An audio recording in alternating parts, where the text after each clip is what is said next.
Welcome to today's webinar, How to Approach Presentation Design Like an Innovative Thinking Genius, with authors Keith Harmeyer and Mitchell Rigie. I am Sharon Fitzpatrick, the editor of Presentation Expert and your moderator for today's event. Please join the conversation on Twitter using the hashtag PresentationXpert. Download the handout, which you can find on your dashboard, or if you're listening to this in a recording, just go to our webinars page and select this event. Today's speakers know all about ideation. They are former ad agency creative directors, authors, and partners in the training and development company SmartStorming. Their book, SmartStorming, The Game-Changing Process for Generating Bigger, Better Ideas, is available via Amazon and online. It is well worth the read. I've read it twice.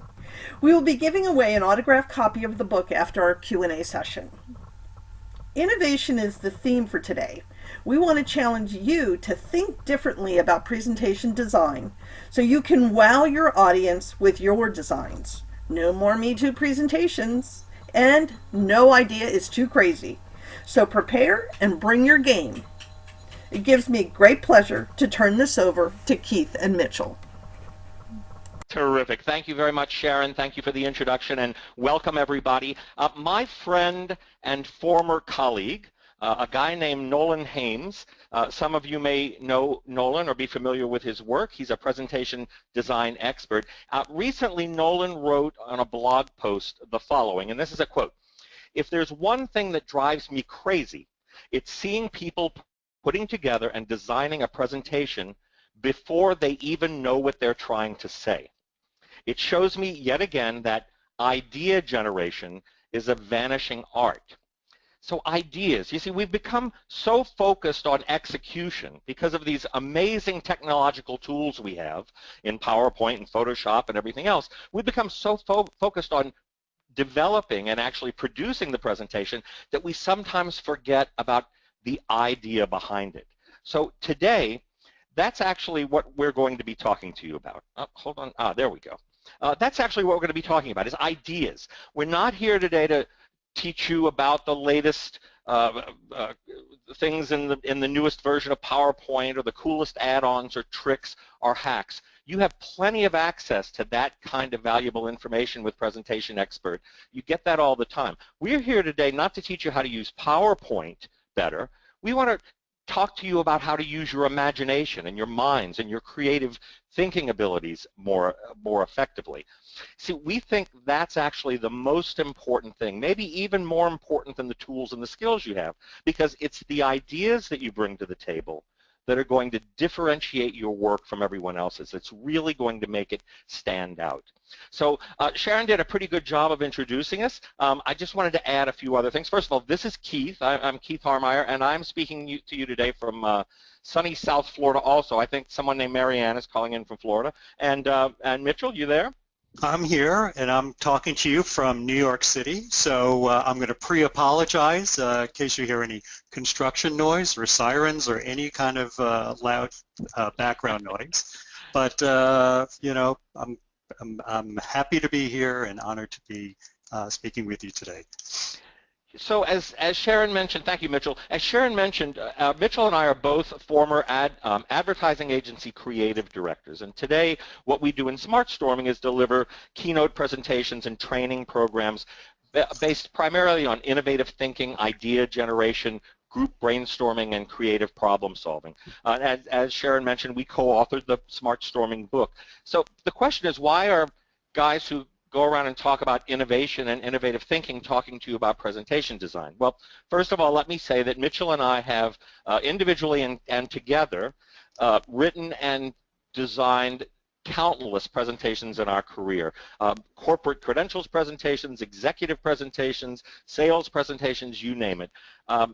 And so we understand the process. We understand what goes into it. We also understand how challenging it can be sometimes to sort of break the mold, particularly depending on your situation, where you work, who your clients are, that sort of thing. But I think even more importantly, we're speaking to you today because of this whole notion of innovation. we, all of us, no matter what we do for a living, we all live and work today in an innovation-driven world. And that really hasn't been the case for all that long. This is something that's only happened in the last 20 years or so, that we're all expected to be innovative thinkers, no matter what we do. All of the companies, all of the individuals that we aspire to be like are the ones that are the most innovative, the ones that make us say, wow, when we see their work. And so we believe that if you want people to say, wow, when they see your next presentation, you might want to begin approaching your work in the way that highly innovative thinkers do. And that's really what we're here to talk about today. So first of all, before we get into it, let's talk just a moment about innovation, because, you know, it's a topic that we hear about a lot. It's almost become a cliche in business. Everywhere we go, everyone's talking about innovation. But do we really have a clear idea of what innovation means and how it might apply to what we do in our work? So Sharon, if we could, I'd just like to allow everybody to share. When I say the term innovation to you, and, you know, in as short a phrase as possible, in one sentence or a few words, what does innovation mean to you? What is it? What do you think of when you think of innovation? I know I think of a lot of things because I live in Silicon Valley, so I feel like I see innovation every day. We've got some great answers coming in, going from 0 to 1, new or cutting edge, new spin on things, growth efficiency, unconventional, a new way to look and solve a problem, bringing ideas to the new table to advance your company or your impact on your industry. New things, new way of doing old things, creativity that delivers business value. I like that one. Thinking in a new and unexpected way, out of the box thinking, struggle, upping the ante on regular creativity, cubist paintings, ideas with solution, breakthrough, new vision. I think that takes care of it for now. Thank you, everyone. That's Nice. fantastic. Yeah, Right. excellent answers, and just some great thoughts in there, things actually that I had never heard shared before. But I hope you can see that while there's a lot of common ground that was covered in those quick definitions, and thank you all for that, by the way, there's also some differences. I think if you asked every individual that's on this call today what their definition of innovation is, you'd probably hear a slightly different answer from everyone. So we're going to share our definition, the one we use in our SmartStorming work, because it's very simple, it's very understandable, and it's very workable. And this is it. We define innovation this way. Innovation is the introduction of something new or different that delivers greater value or benefit. Very simple. It's new or different. It doesn't have to be completely new, by the way. It doesn't have to be something that has never been conceived of before. We'll talk about that more in a minute. But it certainly has to at least be different from the things that have come before. But very important, it must deliver greater value or benefit. In other words, it has to improve upon something that was there previously. If it's new and different just for the sake of novelty, then it really isn't an innovation. It's just novel. So what do we mean by that? Well, here's a great example. We use this in our training all the time. Suppose you had a company that manufactured a high-quality pocket knife, and you delivered value to your customers whenever they went hiking or camping.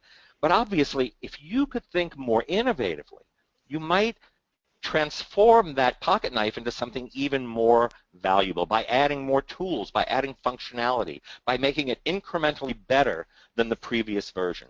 You'd be providing more value and benefit to your customers. So which one of these knives would you want to take with you when you went camping or hiking? Obviously the one that could provide more opportunity for value for you. Now, in presentation design, what does that mean? Well, you can provide value by simply organizing your content in a clear way and using maybe a clean template in order to display it.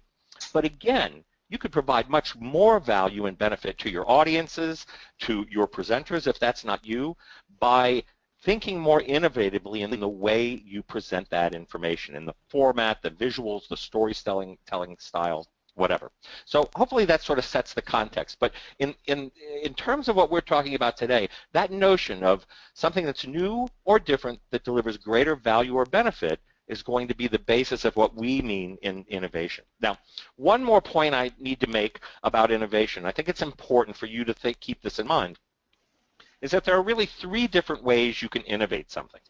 First is what we call incremental innovation, and that simply means, just like the pocket knife we just saw, taking something that already exists and making it better. This is by far the most common type of innovation. And when you think of a great example, you think of PowerPoint, right? Each successive version of PowerPoint that comes out, hopefully, ideally, improves upon the last. It adds new functionality, it adds new capability, it's more streamlined, it is able to do other things. That's an example of incremental innovation. And again, that's the most common type that we see. The second type would be evolutionary innovation, and that's taking something that already exists but really changing it fundamentally so that you make it distinctly new and better. So again, in the presentation space, depending on your point of view and what you like and what you enjoy using, but if you took PowerPoint and created a completely new platform upon which to create presentations, that might be an example of evolutionary innovation, like Keynote or like Prezi, if it happens to be something that you think delivers greater value or benefit. Finally, there is what we typically think of when we think of innovation, and that is revolutionary innovation.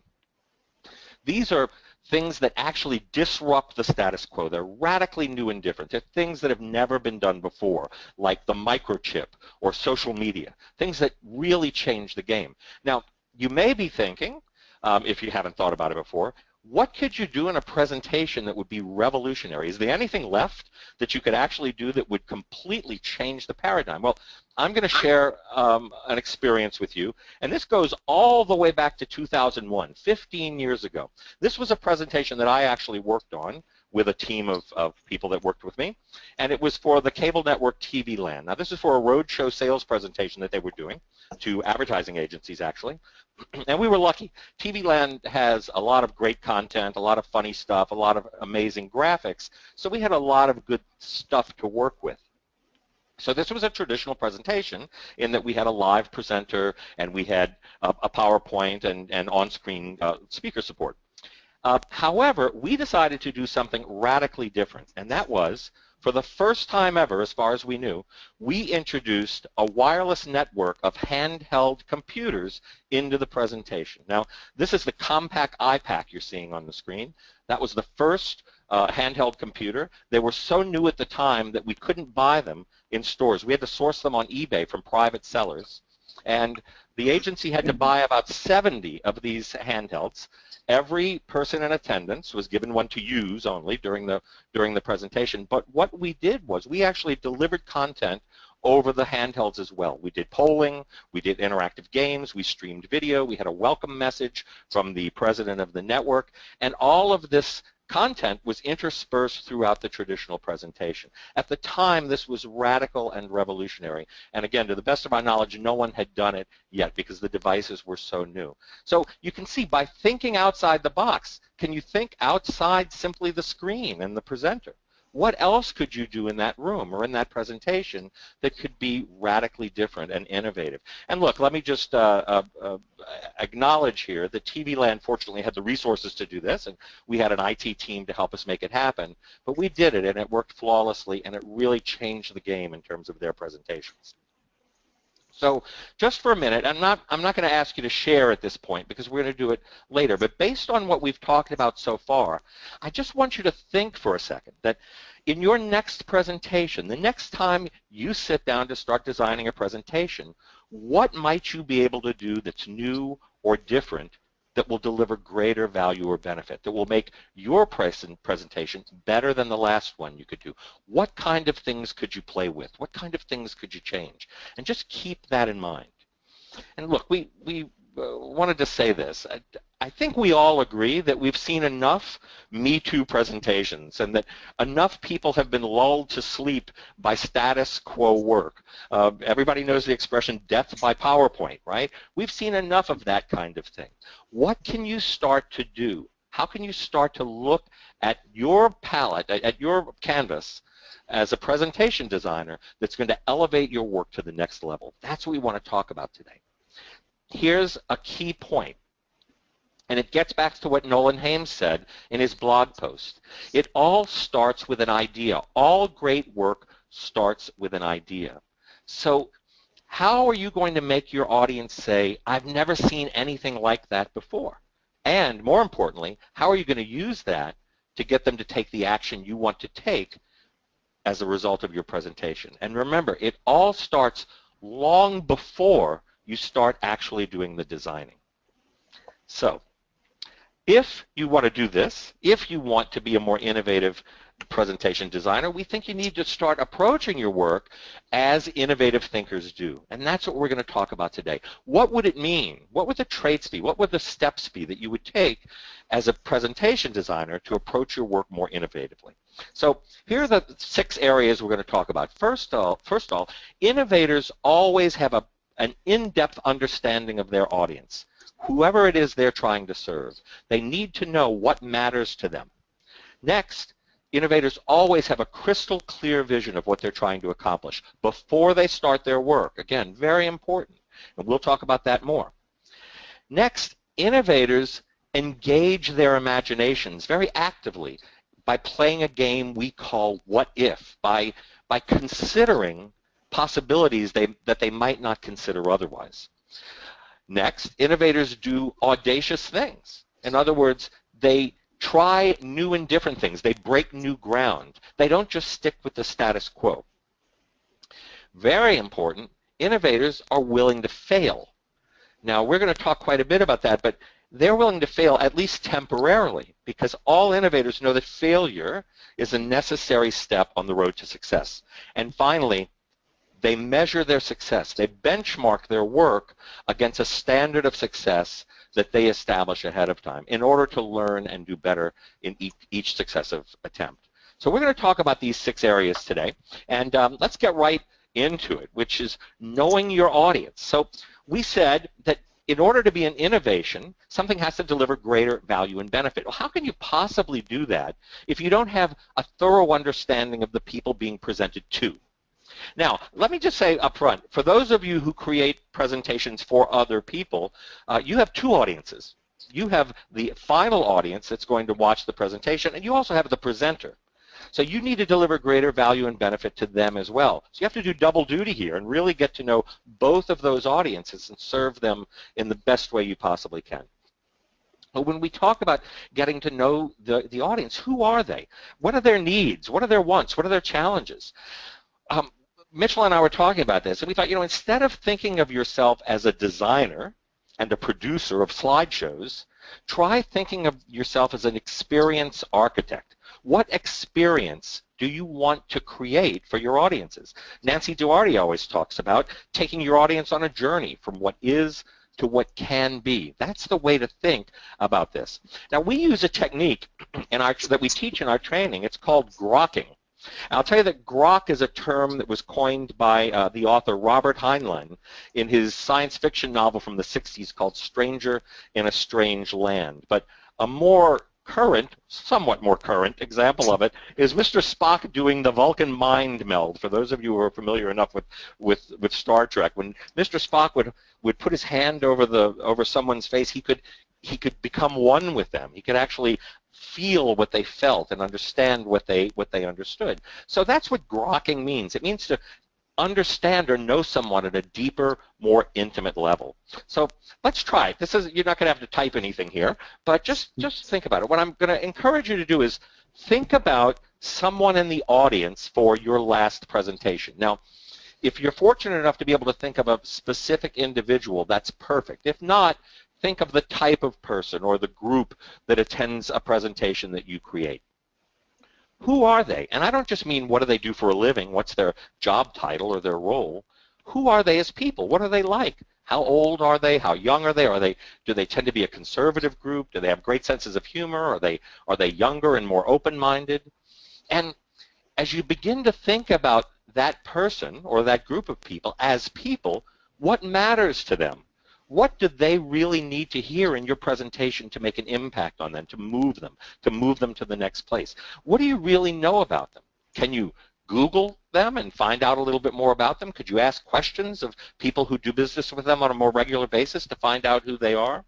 And most importantly, how can you connect with them? How can you speak to them or communicate with them in a way that's meaningful and and persuasive to them. And this might seem like a crazy exercise to go through, but let me tell you, this is exactly what seasoned professional marketers and advertisers do before they ever start creating advertising. When Mitchell and I worked in the agency world, long before we would ever sit down to start developing creative, we had to have an in-depth understanding of who it was we were creating for. So by understanding your audience as thoroughly as you can, you're going to be much better able to deliver a presentation that's going to make a real impact on them. Okay, Mitchell. All right. Hello, everyone. As Keith mentioned earlier, the second trait great innovator thinkers share is they all have a clear vision for what they want to achieve before they even begin creating it. In his best-selling book, The 7 Habits of Highly Effective People, author Stephen Covey wrote that the first and the most important success principle was to begin with the end in mind. And he was referring to the habit successful innovators use to envision or pre-visualize the specific outcome they wanted to create. You know, you can almost think of it in terms of a form of future gazing, of looking forward and kind of working their way backwards. Covey believed in the principle that all things were created twice. First, there was a mental creation, sort of the vision for what could be. The second was the real-world physical creation. The physical creation followed the mental, just as a building would follow an architectural blueprint. So as you can see, your vision plays an essential role in the innovation process. And it's important to understand that all of us are capable of becoming visionary innovators. All we need is a spark of inspiration and a clear vision for what's possible, for what we wish to achieve. Now, if you think about the great innovators of the past century, you know, Thomas Edison and Albert Einstein, Madame Curie, Steve Jobs, and Elon Musk, who's been in the news lately a lot. He's the inventor of PayPal and Tesla Motors and SpaceX. You know, is there any doubt in your mind that each of them have a crystal clear vision for what they want to create? Now, once you've grokked your audience, as Keith explained the process of done your mind meld on your audience, you know, you can gain a clearer understanding about them and their needs. And you can then clarify your vision and determine what is it that you actually are trying to accomplish in your presentation. You know, what's the key takeaway you want your audience to have? You know, what actions do you want them to take? Envision what a successful presentation would have to accomplish. And you want to be as specific, as specific as possible, because the more you can visualize it, the faster and easier it is to create it. Now, Keith mentioned earlier that one of the key traps that a lot of creative professionals fall into these days is jumping right into execution. And in the old days, and I'm talking about 10, 15, 20 years ago, in the old days, it wasn't that easy. Right? People worked on concepts first and developed their concepts and the flow of their presentations and thumbnails, very much like you're looking at here, because execution was more complicated, it was more costly, and it was more time consuming. So you had to do a lot of that thinking up front beforehand and really have a strong sense of what you were going to do each step of the way.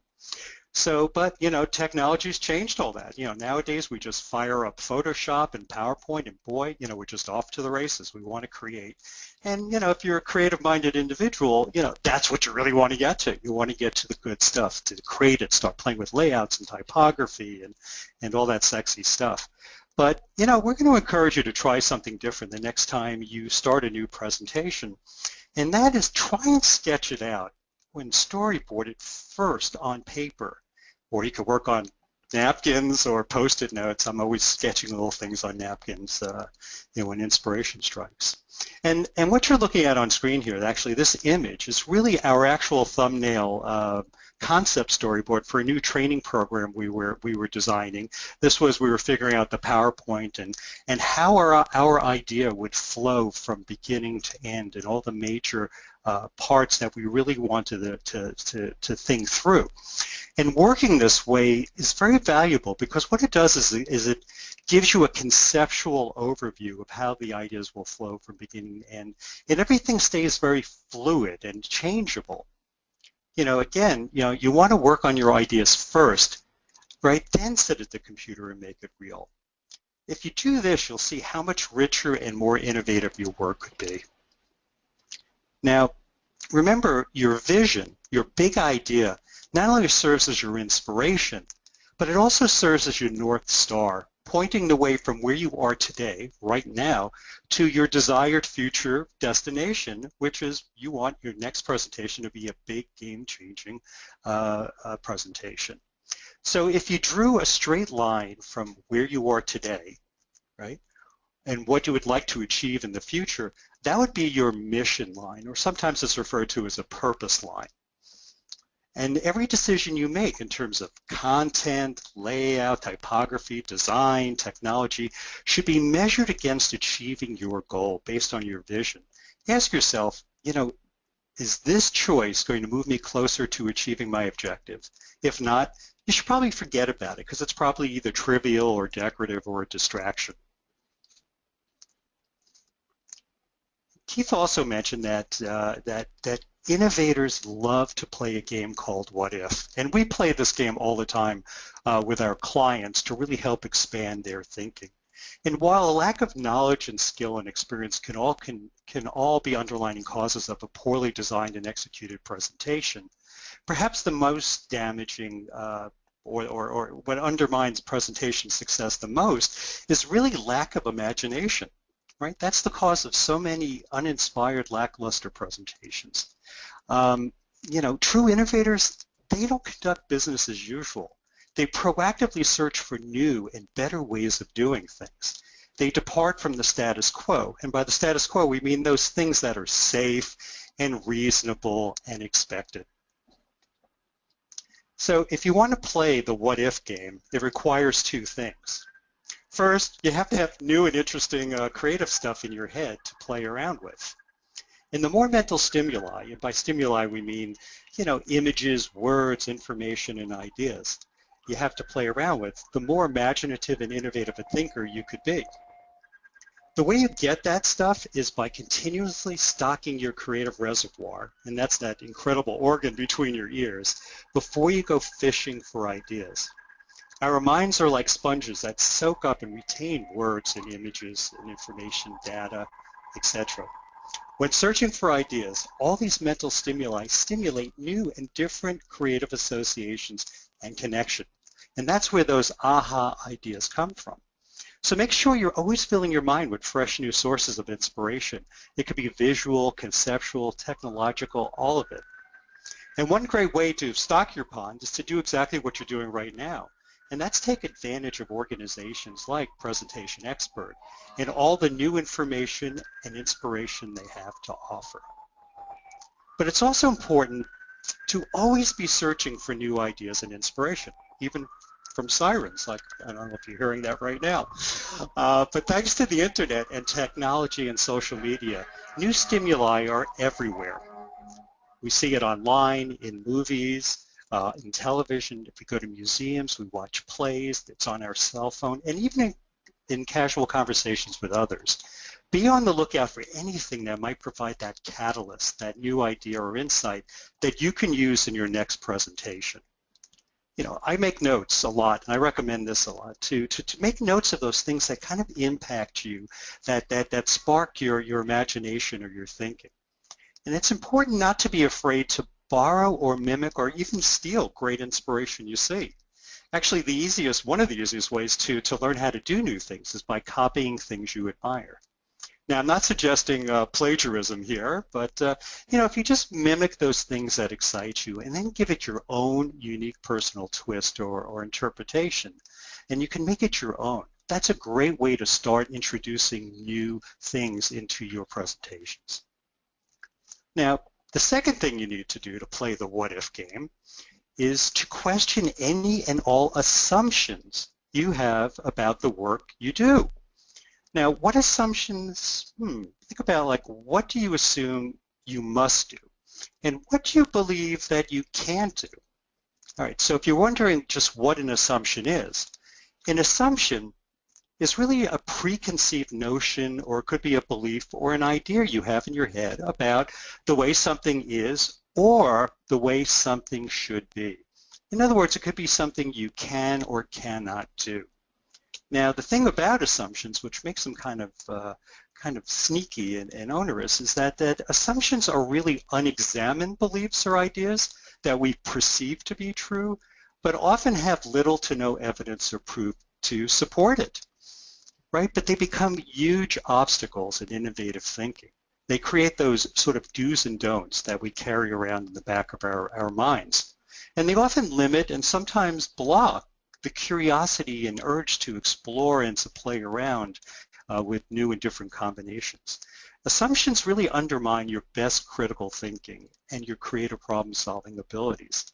Now, the more assumptions a person operates under, the more limited they tend to feel in their thinking. Now, when people say, you've probably heard the expression, when people say, we need to think outside the box. But what they really mean to say is they need to think outside their limiting assumptions and beliefs about what may or may not be possible. When you think about designing a presentation, what kind of assumptions box in your creativity, right? If you take a moment to really think about that, like what do you assume that you have to do? You have to use templates, you have to use a certain typography, and what do you believe that you can't do? See, the answer to those two questions kind of defines the box that limits your innovative thinking at that moment. Now, just imagine the opposite. Imagine if there were no limitations on whatsoever on what you could do or what types of bold things you could try. Just imagine what would be possible. Okay, well, next, very important. Innovators do audacious things, okay? By definition, if you're going to be an innovator, you have to try things that are new and different, things that break new ground, not the same old things.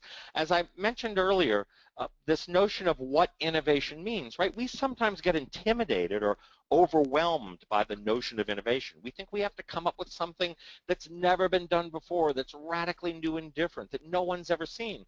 But as we mentioned, the most common form of innovation is incremental innovation, just taking something that already exists and making it incrementally better. So the iPhone 6 was an incremental improvement over the 5, over the 4, etc. Apple is brilliant at this, right? They take each successive generation of their products and make them incrementally more innovative. So what we want to challenge you to do today, as we're here on the call, as we're thinking about this, is just be audacious with at least one element. The next time you're up at bat, the next time you're working on a presentation, pick at least one thing, one element that you're working with in that presentation, and try something a little bit crazy, all right? Sorry, one second. Yeah, so what could you work with? How could you structure the content differently in a way that would make it more provocative or intriguing or more of a storytelling approach? How could you use images or video or audio in a different way rather than just incorporating them, inserting them into the presentation? Could you use them a way that was more interactive with the live presenter, something that played off of the words in a more interesting way? How could you employ color or graphic elements or iconography in a way that would make people sit up and notice, something different than they'd ever seen? Or we talk a lot about going templateless, right? How could you make each slide just a little bit different from every other one so that they kept people's attention and kept them engaged? These are the kinds of things that you can be thinking about. And now, as we said, why don't we actually give it a try? So we talked a minute ago about this notion of playing what if. So we're going to play what if right here on the webinar. And this is great because you have nothing to lose. The stakes are very low. It's anonymous. So you're going to be able to share whatever crazy, audacious ideas you might have. And the only person in the world who's going to know who said it is Sharon. So Sharon, I think we can trust you to be discreet, right? I think so. I won't tell names, but I can be bribed with the Starbucks anytime we You get. see? Absolutely. I could certainly relate to that. So we're going to use a technique here. This is an idea generation technique that we teach in our workshops and that we use when we facilitate sessions. It's called idea sprinting. If by any chance anybody on the call was at the presentation summit in New Orleans last year, I actually led the audience in this technique, and it was a lot of fun and very effective, and we're going to do it here on the webinar. This works great for webinars. So idea sprinting is a great technique, and by the way, in the download that we have for you, the leave behind, we have detailed instructions on how to do this so that you can use it with yourself and with groups, by the way. It works great in group settings. So idea sprinting is terrific. It gets you off to a really fast start. It doesn't give you time to be self-conscious or self-judge your ideas, and it enables you to generate a lot of idea starters, like seeds of ideas, very, very quickly. So this is how it works and how we're going to do it. We're going to have a type time frame. Now, in our case, we're going to do about 3 minutes, give or take. We'll see how the flow goes. With a group this size, we should get a lot of ideas. And I'm going to give you a challenge, and your goal is to try and come up with as many ideas as you possibly can in those 3 minutes. We're going to try to keep your energy high, just keep the ideas coming, and the goal here is to go for quantity, not quality, all right? We don't care about the quality of the ideas, because when you generate dozens or hundreds of ideas, there will be some good ideas there. So that's the goal of this technique. I'm going to ask you to suspend all judgment, and whatever comes to mind, type it in the box, okay? Now, we want to go, remember, we said innovators do audacious things. So let's go for wild, crazy, audacious ideas. I want to hear good ideas. I want to hear bad ideas. I want to hear crazy, stupid ideas. I want to hear out-of-the-box ideas. I want to hear ideas that would get you fired or possibly even arrested, right? Anything goes in an idea sprint. So I have my trusty timer set. And Sharon, you're going to be monitoring this. Now, Sharon will read out a few of the ideas as we go along, all right? But we're going to keep it going, and I'll tell you when time is up, all right? So get ready. I'm going to give you your challenge, and I'll call when it's time to start. So here's the challenge. What types of new and innovative things can I do differently in my next presentation to make it really rock? Time begins now. All right, what's the most obvious thing that comes to mind? Come on, everybody type something. I have sing a song, do a comedy act, karaoke, loud music, graphics, dance moves, show it backwards, less words, use video, dress up, add live animals, keep them awake, add a camera, wear a costume, virtual reality, a poll to reorder the content live, 3D imaging, hire a backup band, and Fantastic.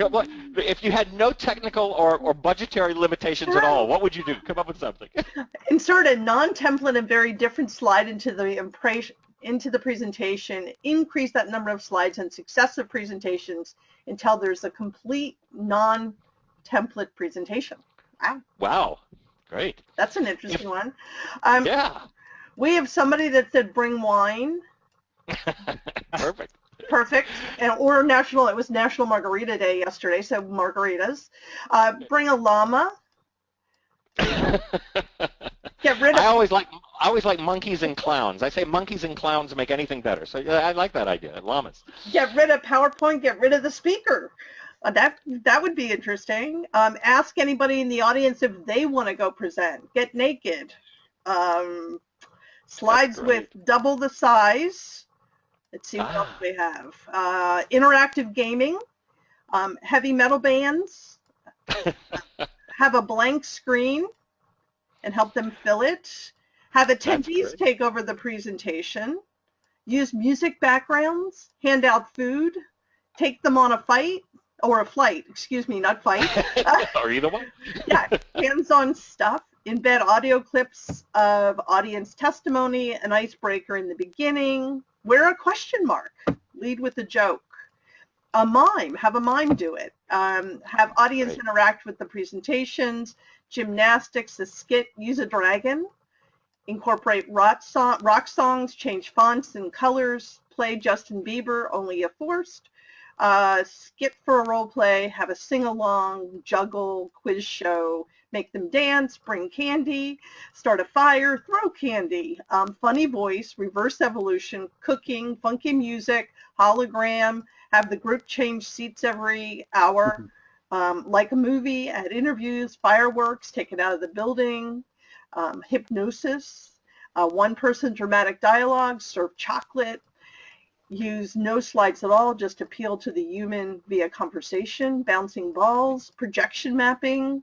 stand in the back of the room, listen to the power of my voice, presents for answers, whiteboard on the fly for the group, That costumes. signals the end of time. Sharon, There if there you are a couple go. more good ones. Well, we have include a cartoon comic strip and serve lots of alcohol. Well, we'll end there. That's that's been, so first of all, let me applaud if you can hear my clapping.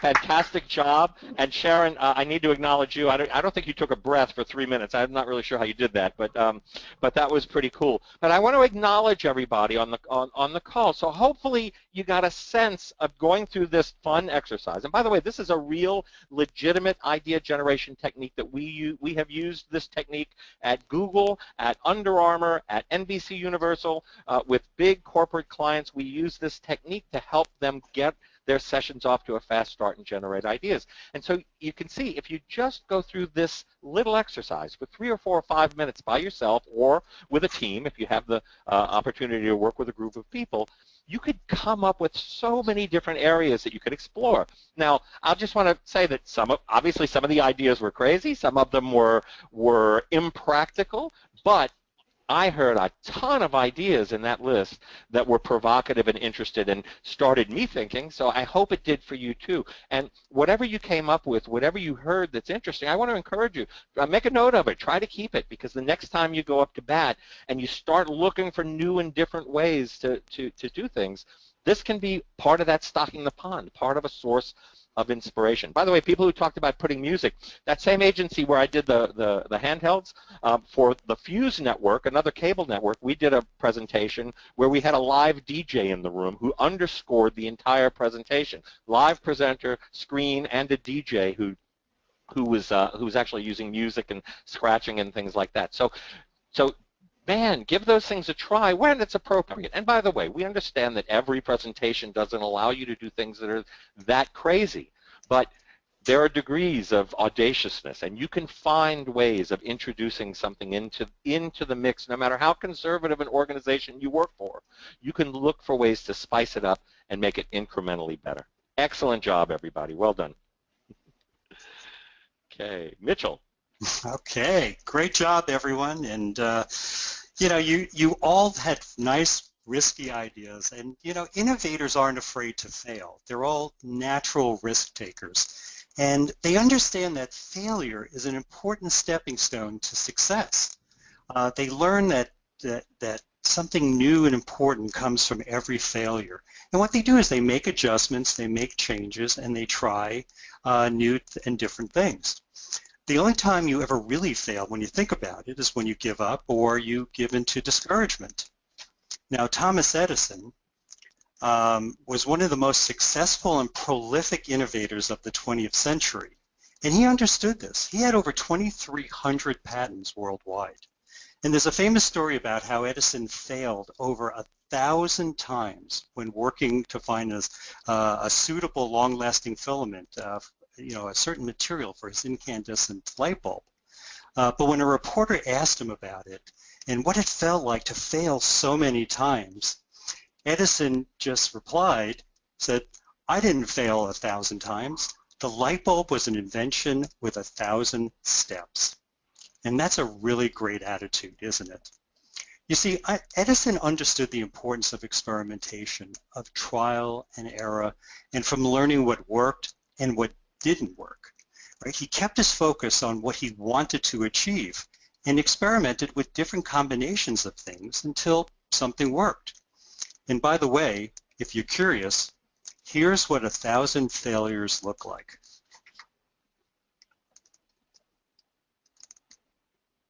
Right? If you imagine that every red line you see on this slide represents one of Edison's failures, right? It's pretty amazing how persistent he would be. So every single one of those red lines represents a material that he tried and failed, and then he tried again, and he failed, and he tried again, and he kept going and going and going until he finally found a material that did work. Now the question is, would you be willing to go back to the drawing board that many times? Now, innovative creative geniuses, by definition, try new and different things. But when something doesn't work, they don't give up and return to the status quo or what's easy. They course correct. they make adjustments, they tweak things, they try again until their ideas work and they change the game. So here are just a few tips. The next time you're creating a presentation, try and be more creative, right? You're creative now, but try and be even more creative and have fun. Try and lighten up a bit and be a little bit more adventurous and fearless. And try bold, new, different things. Make adjustments, tweak, and try again. Think of yourself as an experimenter and an innovator, right? When you experiment and play with different versions of what you're doing. We recommend, it's a great practice if you ever want to do this, but we recommend trying to make 3 versions of your next presentation. First, approach it as you normally would, right? And then, you know, you can call that your sort of business as usual version. It's a good presentation, you've designed it well. Then when you're done, right, create a save as bolder version. And what you want to do is take that version and see if you can push the envelopes by making the images or the typography or the storytelling bolder and more brazen. Try and take it to another level. And when you're finished with that version, try another save as version. All right, so this is going to be the 3rd version of your presentation. And your goal here is to try and create the most audacious or radical version possible. Now, this is a good muscle building exercise, and what you really want to do is see how far you can push things. And, you know, remember that you never know how far you can go until you go too far. You can always pull an idea or presentation back if you go too far. But you never want to be too cautious in creating one. You want to have fun, and you want to embrace your inner rock star innovator self. Okay. And finally, the 6th trait we talked about is that innovators don't only learn from their failures, obviously. If they only failed, they wouldn't be very innovative. But they also learn from their successes. And what we mean by that is that they benchmark their success. True innovators determine ahead. Remember, we said that they had a clear vision. They understood their audiences. So they determine ahead of time what's going to define success in their work. And they learn from that. So, in other words, let's say when you sit down to design your next presentation, based on everything we've discussed today, you decide that that presentation has to be innovative. It has to be new or different in some way and deliver greater value or benefit, because we know that that's how we move up the innovation ladder. It needs to provide value and benefit that's specific to your audience, right? So it's something that matters to them because you understand them. Obviously, it should be well designed and have an interesting design, visual aesthetic. It should be specific to the audience, so it should speak to them in a way that's meaningful and personal to them. And obviously the content should be well structured so that it's clear and understandable. Well, as soon as you finish your work and actually it's tested, go back and look at it. Where did you hit the mark? Where did you do really, really well? Where did you maybe fall a little bit short? So how could you improve that the next time up? How could you take something that you did really well and seem to resonate with the audience and the presenter if you're working for someone else? How could you take that and amp it up even more the next time? Again, continue to ask yourself, what can I do differently the next time I sit down to design that's going to make what I do better and different than what I did before and stand out against anybody else's work? That's how to approach work like an innovative genius. So again, just to recap, know your audience. Really take the few minutes that it takes to think before you begin working, before you even begin generating ideas, to make sure you know who it is you're communicating with and, again, who you're working for if you're doing that. What do they need from you, and how can you best serve them? Make sure you have a crystal clear vision of what you want to achieve before you begin designing. Then engage your imagination. Play what if. Do an idea sprint. Always keep the creative reservoir stocked with ideas. Question your assumptions. Come up with some innovative, audacious things that you can do. Audacious. Like we said, at least take one element next time and do something crazy. Do something that you would have never dared do before and see how it works. Be willing to fail temporarily. Failure is not an end point. It's a jumping off point to learning something new and making improvements. And finally, always remember to benchmark your success. Very important. We talk about this in brainstorming sessions as well. Know what defines success before you begin working. How else can you know if you've succeeded? And then learn from those successes as well as the failures. Those are the 6 traits that you really need. And like we said before, the world has seen enough Me Too presentations. We don't need more of this kind of work. You owe it to yourself. You owe it to your work. You owe it to the people you work for. You owe it to your audience to make your work the very best it can be. What can you do the next time that's going to make your audience say, I've never seen anything like that before? And more importantly, that will get them to take the action you want them to take as a result of your presentation.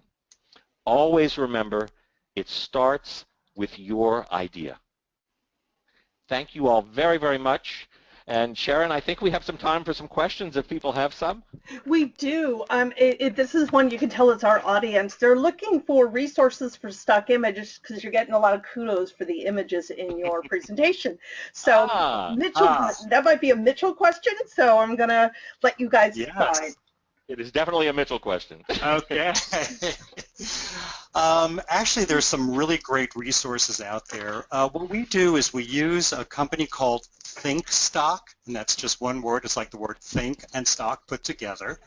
And that's a royalty-free site where you can buy, a number of images, or you can subscribe for a month, and I think you get 25 downloads a day. So it's a great bargain.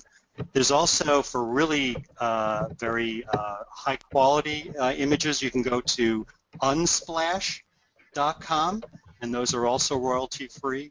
And then Keith, I believe you use one. Is it 321 royalty free? RF123 or 123RF. That's a very inexpensive site. Yeah.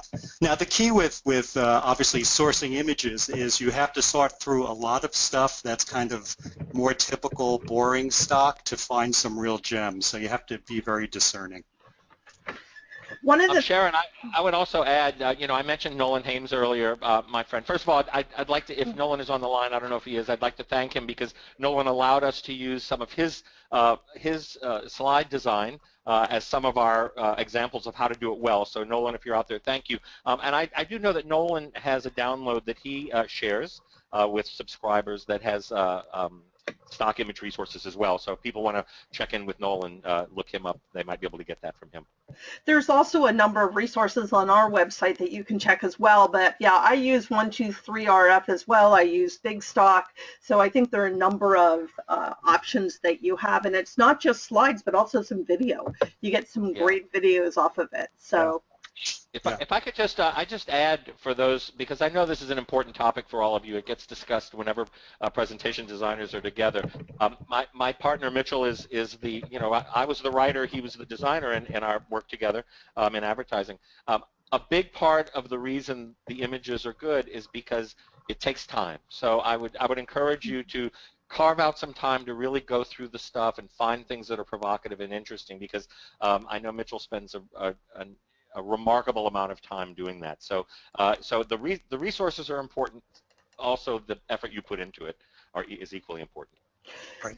We have another question. Other than taking the chance and asking for forgiveness, what are good ideas for pushing the envelope with traditional thinkers? That's a great question, and I love the way you set it up, because there's that old thing, I'd rather ask forgiveness than permission. So yeah, look, we've all been there. Everybody who's a creative professional has that situation. So and I think a lot of it depends on your particular situation, your personality, your level of seniority in your organization. All of those things factor in. But in general, this is what I would say, and it was certainly always my approach. I always tried to give my clients or my bosses the work that I thought was the best work that I could give them. And I was never shy about sharing that. I also understood my role and my position as someone who worked for them and served them. So if they sort of had an expectation, I would also deliver that. So if they had a lower expectation than I was interested in sharing, I would give that to them. But I would always try to demonstrate for them how pushing it a little bit further would help. A lot of times you have to take baby steps in those types of situations. So you might not get them to change overnight from something that's boring and mundane and conservative to something that's outlandish, but you might be able to make 5% or 10% incremental improvements and gradually move them along. So I hope that helps. I think it really has a lot to do with managing expectations and trying to help them see what it is that you see on that screen. Yeah, and I'll just add to that, because a lot of times, people will say, well, I have to work within a template that we have, and what I recommend doing there is do a version the way you need to do it, that everyone's expecting, but then also look for a way that you can make that template either less intrusive or more attractive, or maybe there's a sneaky trick. Like I know in pharma, did a lot of work in the pharma area, they always have big heavy bands on the top or bottom with big logos, so it doesn't matter what you put in the middle of the slide, it looks a little doinky. So what I did is introduce sort of like a watermark like you see on television shows. You often have a subtle little watermark in the lower right hand corner. So there are lots of little things, and usually clients are receptive to looking at multiple variations, and then at least having to decide between maybe what's more standard and something that's a little bit more innovative.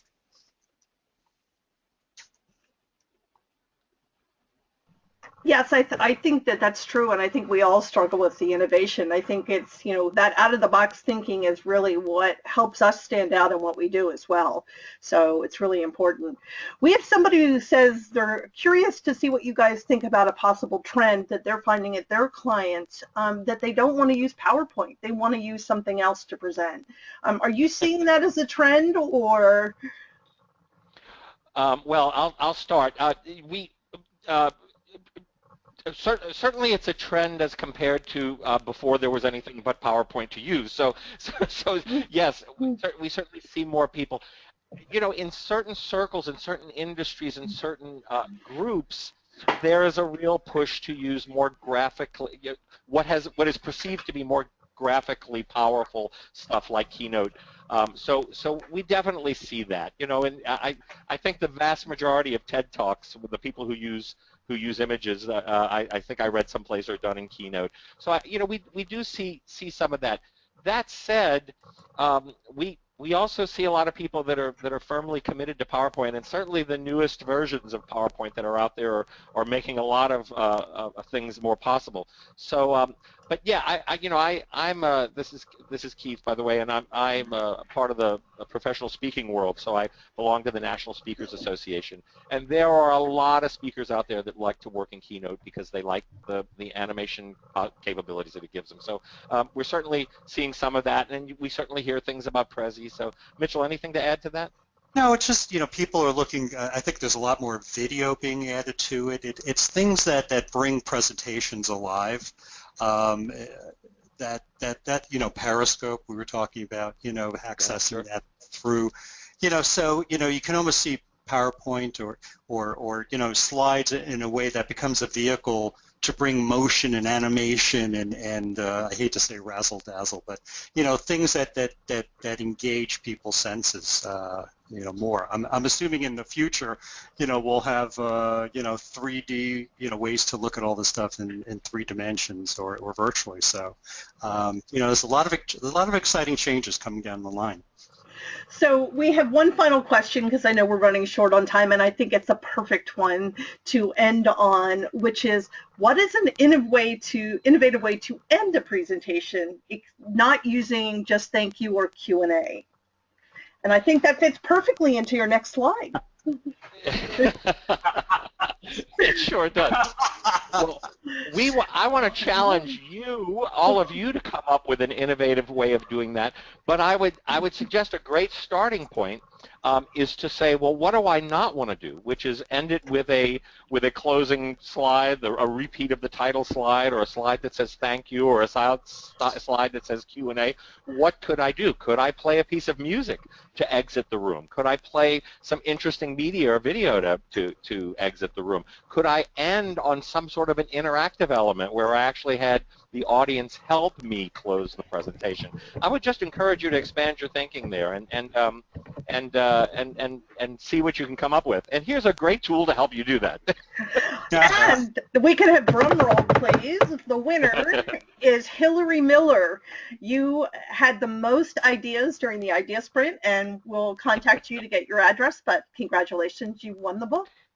And Hillary, please let Sharon know, make sure we have the correct spelling of your name, because we'll sign the book and make sure your name is in there. And thank you all. By the book, as Sharon said, the book is available everywhere online if you're interested. It's a great tool both for group brainstorming and for individual idea generation. You can see on the screen, I won't read that all to you, but it's a really comprehensive guide, and if you're interested in this kind of stuff, I think you'll find it useful. We also just wanted to share this, and if you're interested, we recently launched our first online learning course. It's an e-learning course called SmartStormer, not to be confused with SmartStorming, the name of our company, and it's really a learn at your own pace course about innovative thinking and idea generation for individuals who work on their own or as part of a group.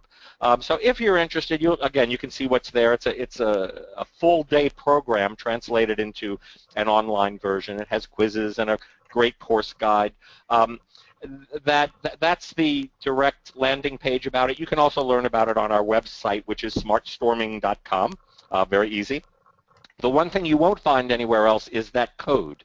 So if you're interested in it by any chance, you can use that code at checkout and save $50. If you don't get it and you decide you wanted to have it, email us, contact us through the website, and we'd be happy to share it with you. It's hopefully you'll check that out. And we by the way, we encourage everybody to connect with us. We're on Twitter, we're on LinkedIn, we're everywhere. We're on Facebook and Instagram. So please, Instagram. So if you're interested, if you have any questions, don't hesitate to contact us. You can. We don't have our emails up there, but you can contact us through the website very easily, and we will always respond and answer any questions. And we just really enjoyed this. Sharon, thank you so much for having us, and thank you all for participating. We really appreciate it. Thank you, everyone. Thank you, everyone, and we want to suggest that you join us next month for how to make powerful infographics with PowerPoint with our wonderful friend and great speaker, Mike Parkinson. So want to say thank you to everybody, and this ends today's session. Have a great day.